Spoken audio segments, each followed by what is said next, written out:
Basically 5টা রুটের line এসে মেশে।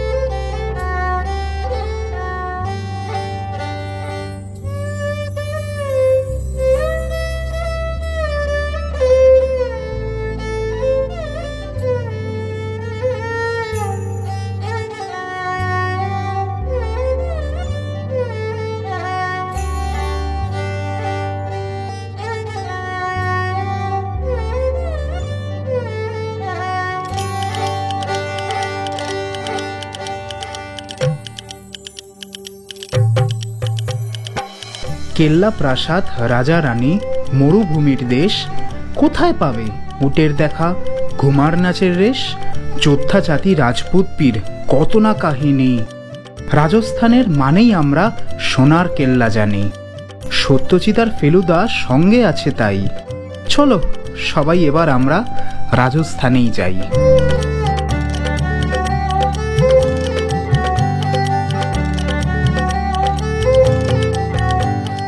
26শে জুলাই 2023 12307 হাওড়া যোধপুর এক্সপ্রেসে শুরু করেছিলাম আমাদের সফর গন্তব্য রাজস্থান। আর সেই ট্রেন জার্নির হাওড়া থেকে পণ্ডিত দীনদয়াল উপাধ্যায় জাংশনের অংশটা দেখিয়েছিলাম এর আগের পর্বে, তাই পার্ট 1টা না দেখে থাকলে অনুরোধ করব আগে সেই ভিডিওটা চেক করে নিও। সময় তখন 10টা 23, 28 মিনিট লেটে আমাদের ট্রেন ছাড়ল পণ্ডিত দীনদয়াল উপাধ্যায় জাংশন থেকে।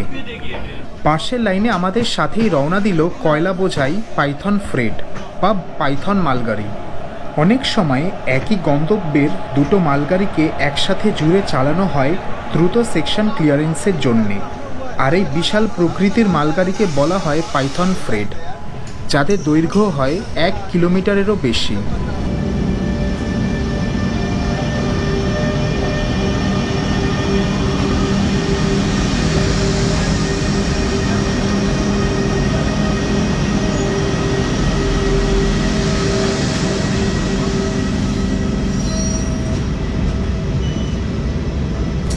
পণ্ডিত দীনদয়াল উপাধ্যায় জাংশন বা মুঘলসরাইয়ের পশ্চিমে দুটো লাইন ভাগ হয়। ডান দিকের লাইন চলে যাচ্ছে বারাণসী হয়ে লখনউয়ের দিকে, আর আমরা ধরলাম প্রয়াগরাজগামী লাইন। তো আপাতত সময় 10টা 45, আর ইস্ট সেন্ট্রাল রেলওয়েকে পেছনে ফেলে আমরা এখন আছি নর্থ সেন্ট্রাল রেলওয়ে। আর আমাদের পরবর্তী দুটো হল্ট হচ্ছে মির্জাপুর আর প্রয়াগরাজ মানে এলাহাবাদ। সময় থেকে 35 মিনিট লেটে আমরা পৌঁছালাম আমাদের 13 নম্বর হল্ট মির্জাপুর। হ্যাঁ, সেই মির্জাপুর, কালীন ভাইয়ার মির্জাপুর। কমেন্ট সেকশনে তোমরা জানিও যে মির্জাপুর ওয়েব সিরিজটা তোমাদের দেখা কিনা।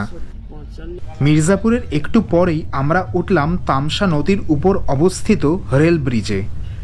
প্রচলিত আছে যে 14 বছর বনবাসের প্রথম রাতটা শ্রীরাম এই নদীর তীরেই কাটিয়েছিলেন। ঋষি বাল্মীকির আশ্রমও ছিল এই নদীর তীরেই। অযোধ্যা থেকে শ্রীরাম যখন সীতা দেবীকে নির্বাসন করেন তখন সীতা দেবী এই বাল্মীকির আশ্রমে এসে থাকেন। এছাড়াও এই নদীর তীরে ছিল ঋষি ভরদ্বাজের আশ্রম। প্রয়াগরাজ জাংশনের 9 কিলোমিটার আগে অবস্থিত প্রয়াগরাজ চেউকি জাংশন। এই স্টেশন থেকে একটা ব্রাঞ্চ লাইন ভাগ হয় মানিকপুর কাটনির দিকে।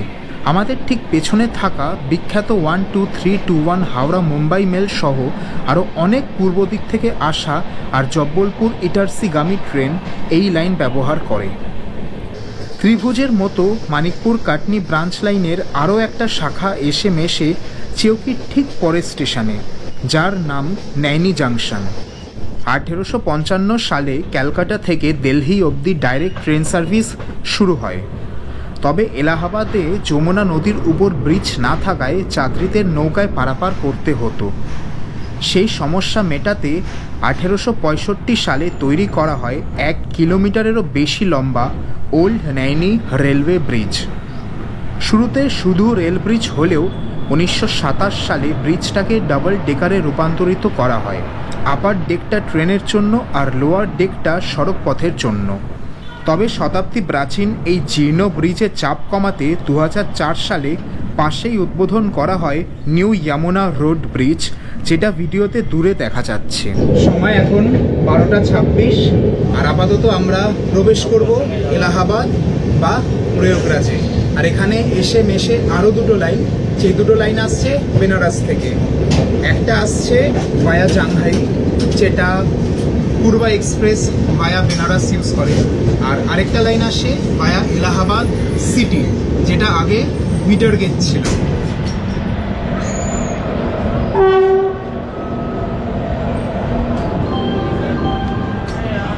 Ranchi LTT express.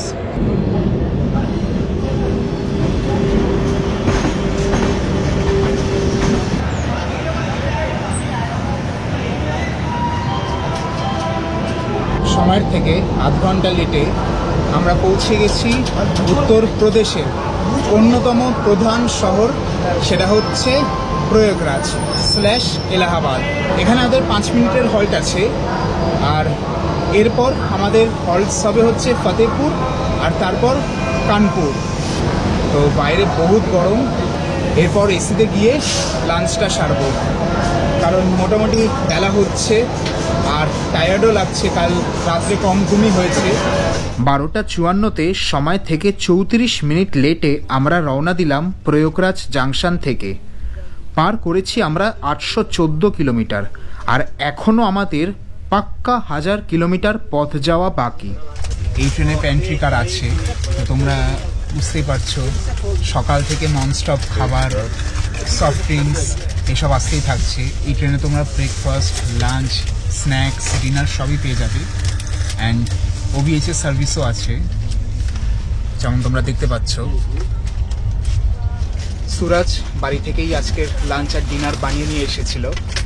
তো লাঞ্চে আমাদের আছে ট্যাপিওকা চিপস, এটা সুরাজের খুব প্রিয়, আমি ফার্স্ট টাইম ট্রাই করব।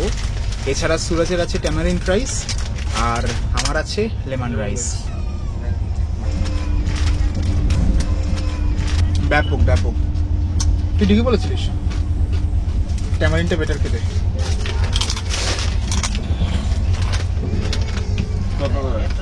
সেই লেভেলের ক্রাঞ্চি। তো লাঞ্চটা সেরে নিই, লাঞ্চটা করে তারপর একটু রেস্ট নেব। তো ভাত খাওয়া কমপ্লিট, অ্যান্ড এইবার দেবো একটা ভাত ঘুম। ঘুম থেকে উঠে আবার দেখা হবে তোমাদের সাথে। সময় এখন 3:12। একটু আগে আমরা ফতেহপুর ছাড়লাম, ট্রেন অনেকটাই লেট করে গেছে। আমি যখন ঘুমাচ্ছিলাম তখন জানি না কোথায় ট্রেনটা লেট করেছে।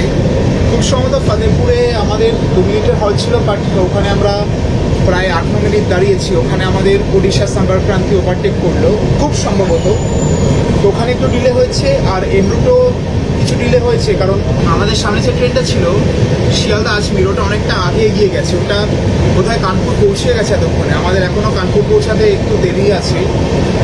তো দেখা যাক কখন কানপুর পৌঁছাই আমরা।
এই মহাশয় আমাদেরকে ওভারটেক মেরেছিল ফতেহপুরে। সময় থেকে 1 ঘন্টা 10 মিনিট লেটে আমরা পৌঁছে গেছি কানপুর সেন্ট্রাল। এখানে টেকনিক্যালি 5টা রুটের লাইন এসে মেশে। একটা আসে হচ্ছে এলাহাবাদ থেকে, যেটা আমরা এলাম, আরেকটা আসে লখনৌ থেকে, যেটা দেখালাম তোমাদেরকে। আর এইদিকে একটা লাইন চলে যাচ্ছে কাসগঞ্জ ফারুকনগরের দিকে, একটা চলে যাচ্ছে টুয়ার্ডস তুন্দলা, যেটা আমরা যাব, আর আরেকটা লাইন চলে যাচ্ছে টুয়ার্ডস ঝাঁসি ভায়া ভীমসেন।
সন্ধ্যে 6:05 1148 কিলোমিটার পার করে 1 ঘন্টা 40 মিনিট লেটে আমরা পৌঁছালাম ইটাওয়া জাংশনে।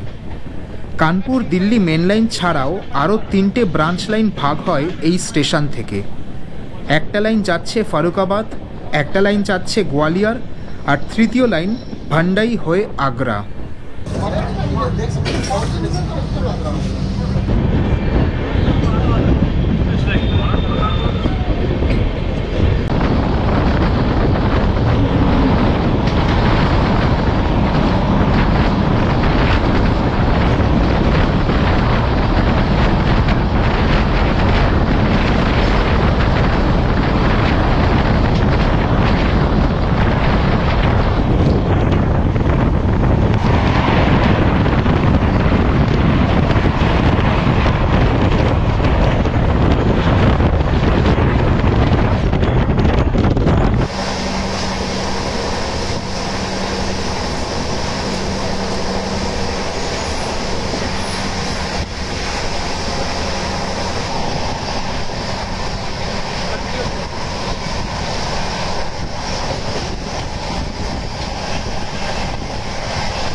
সন্ধ্যে 7টা বাজে আর এখনো সানসেট হয়নি ভাই।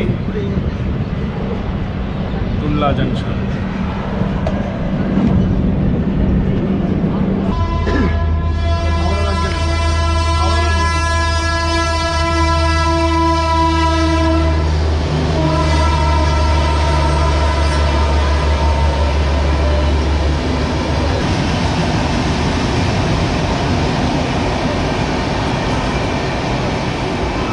সময় এখন 7:03 আর আমরা পৌঁছে গেছি তুমলা জাংশন। একটা সময় আমরা 1.5 ঘন্টা লেট ছিলাম, বাট এখন মাত্র আধ ঘন্টা লেট আছি আমরা। রিজনটা কি? সেটা হচ্ছে স্ল্যাক, মানে ট্রেনকে অনেক বেশি টাইম দেওয়া আছে। অ্যাকচুয়াল যত সময় লাগে তার থেকে অনেকটা এক্সট্রা টাইম দেওয়া আছে, যেটাকে বলা হয় হচ্ছে বাফার টাইম বা স্ল্যাক। সেটা ইউটিলাইজ করার জন্যই আমরা অনেকটা টাইম মেক আপ করতে পেরেছি। এখান থেকে ডান দিকে লাইন চলে যাচ্ছে টুয়ার্ডস দিল্লি, সেই দিক থেকে রাজধানীগুলো আসছে, আর আমরা বাঁ দিকে লাইন নিয়ে নেব টুয়ার্ডস আগ্রা ফোর্ট। আগ্রার ঠিক আগে আমরা যমুনা ক্রস করব, আর তারপরেই চলে যাব, আর তারপরেই পৌঁছে যাব আগ্রা ফোর্ট। যাই হোক, সিগন্যাল হয়ে গেছে, এবার ট্রেনে ওঠা যাক। এই যে সফর, যেটা শুরু হয়েছিল প্রায় 19.5 ঘন্টা আগে, আর এখনও অনেকটাই পথ যাওয়া বাকি, সেই সফরের 130 কিলোমিটার পার আওয়ার রান, যেটা আমাদের টপ বুক স্পিড, সেটা এই তুমুলা স্টেশন অবধিই ছিল। এরপর থেকে বাকি রুট আর আমরা 130 কিলোমিটার পার আওয়ার মারবো না। এরপর ম্যাক্সিমাম পারমিসেবল স্পিড একটু কম, ওই 100-110 মতো। আর সুরাজ নিয়ে এসেছে চা। সো এবার চায় চুমুক মারতে মারতে জার্নিটা কন্টিনিউ করা যাক।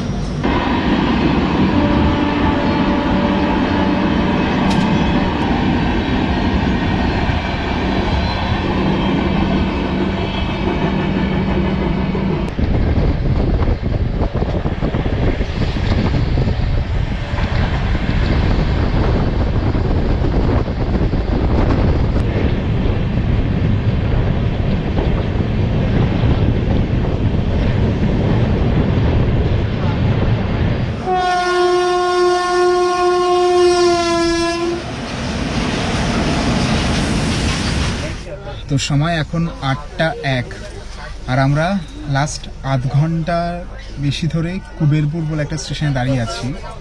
এরপরেই যমুনা ব্রিজ, আর সেটা ক্রস করলেই আগ্রা ফোর্ট রেলওয়ে স্টেশন।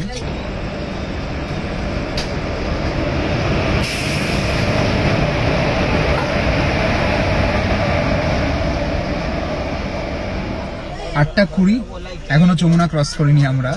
আর খাওয়ার কথা বলি, যেমনটা বলছিলাম, এই ট্রেনে প্যান্ট্রি কার আছে, আর ভেজ থালি, এগ থালি, চিকেন থালি, এমনকি ফিশ থালি সবই পেয়ে যাবে তোমরা।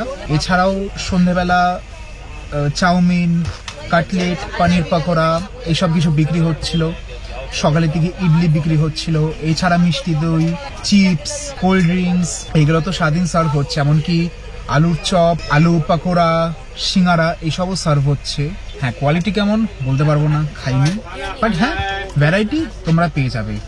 আর যেমনটা আগে বলেছিলাম, ডিনার বাড়ি থেকে নিয়ে আসা হয়েছে, ডিনারটা পরে করব। তো এনিওয়েজ, দেখা যাক কখন আমরা আগ্রা পৌঁছাই। যদি এরকম না ঝোলাতো, যা মেকআপ করছিল মোটামুটি আগ্রা টাইমে না হলেও 10-15 মিনিট লেটের মধ্যে ঢুকে যেতাম। যমুনা জল দেখেছিলাম,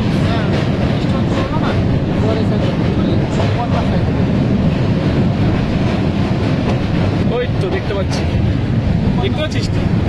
হ্যাঁ হ্যাঁ, চোখে দেখা যাচ্ছে, ক্যামেরায় দেখা যাবে না। ক্যামেরা বন্দি হবে না, ওটাই তো দেখা যাচ্ছে, পরিষ্কার দেখা যাচ্ছে, স্পষ্ট দেখা যাচ্ছে। দিনের বেলা হলে কি সুন্দর লাগতো। 8:47 সময় থেকে 1 ঘন্টা 27 মিনিট লেটে আমরা পৌঁছলাম আগ্রা ফোর্ট রেলওয়ে স্টেশনে। আগ্রা শহরে গুরুত্বপূর্ণ দুটো রেলওয়ে স্টেশন আছে, যার মধ্যে একটা হচ্ছে আগ্রা ক্যান্ট জাংশন, যেটা পরে দিল্লি, মথুরা, ভোপাল রুটে, আর দ্বিতীয় এই আগ্রা ফোর্ট রেলওয়ে স্টেশন, যেটা আগে মিটার গেজ ছিল। 1814 কিলোমিটারের এই যাত্রায় পার করেছি আমরা 1263 কিলোমিটার। আচ্ছা আচ্ছা, এই তো আগ্রা। তারপরে এখন সবাই করে, যখন বানিয়েছিল তখন নিজেই করে।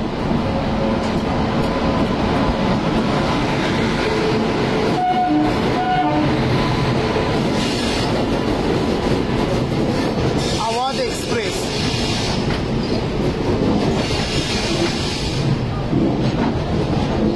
তো ফাইনালি ট্রেন ছাড়লো আগ্রা ফোর্ট থেকে। তো এখন আমরা ডিনারটা করে নেব। সেইবার তোমাদেরকে ডিনারটা দেখাই। ইডলি উইথ গান পাউডার, সেরা লাগে খেতে। বাই দ্য ওয়ে, আমি যেটাকে গান পাউডার বলছি, এটার একটা সাউথ ইন্ডিয়ান নাম আছে, সেটা সুরজ বলবে। মলগা পুরি। কি? মলগা পুরি। মলাগা পুরি। লঙ্কা, মলগা মানে হচ্ছে বেশি কাঁচা, মানে শুকনো লঙ্কা, ওটা ডাল দিয়ে বানানো পাউডার। কালকে বানানো, অলমোস্ট 24 ঘন্টা হয়ে গেছে, স্টিল সেই লাগছে খেতে। খাওয়া দাওয়া কমপ্লিট, আর এখন একটু সাইড আবারে এসে শুয়ে পড়লাম। আর এইবার আমাদের পরবর্তী হল্ট হচ্ছে আজনেরা জাংশন, বারাকপুর, আর তারপর Jaipur. India rail info website দেখেই তোমাদেরকে বলছি। হিসেব মতো আজনেরা জাংশনের টাইম হচ্ছে 8:12, ভারতপুরে 8:42, জয়পুরে 12:05। বাট অলরেডি 9:30 বাজে, আমরা এখন আজনেরা পৌঁছাইনি। তো হয়তো জয়পুর পৌঁছাতে পৌঁছাতে 1-1:30টাও বেজে যেতে পারে, আমি জানি না। দেখি এখন একটু ভাবছি ঘুমিয়েই নি, যখন ঘুম ভাঙবে সেখান থেকে আবার তোমাদেরকে জার্নিটা দেখাবো। সময় এখন 1:20, আর আমরা পৌঁছে গেছি Jaipur junction, the pink city. আর এখান থেকে আমাদের ইলেকট্রিক ইঞ্জিন খুলে যাবে, আর ডিজেল ইঞ্জিন লাগবে। আবার কি নিচু প্ল্যাটফর্ম। চলো তোমাদেরকে ইঞ্জিন চেঞ্জটা একটু দেখাই।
বিগত 31 ঘন্টা যাত্রা করার পর পূর্ব ভারত ছেড়ে পৌঁছে গেছি পশ্চিম ভারতের দ্য ব্লু সিটি যোধপুর। আর এখান থেকেই শুরু হতে চলেছে আমাদের রাজস্থান সফর। তো আপাতত ট্রেন থেকে নামা যাক, তারপর আমাদের হোস্টেল বুক করা আছে, সেখানে যাব। তো এই ভিডিওটা মোটামুটি এখানেই শেষ করব। তো যদি ভিডিওটা ভালো লেগে থাকে তাহলে সাবস্ক্রাইব করে কমেন্টে জানিও কেমন লাগলো। আর স্টে টিউন, কারণ এই সিরিজের প্রচুর ইন্টারেস্টিং ভিডিও আসতে চলেছে। সো আবার দেখা হবে এই সিরিজের পার্ট 2 এর সাথে। Till then, good night, take care, bye by.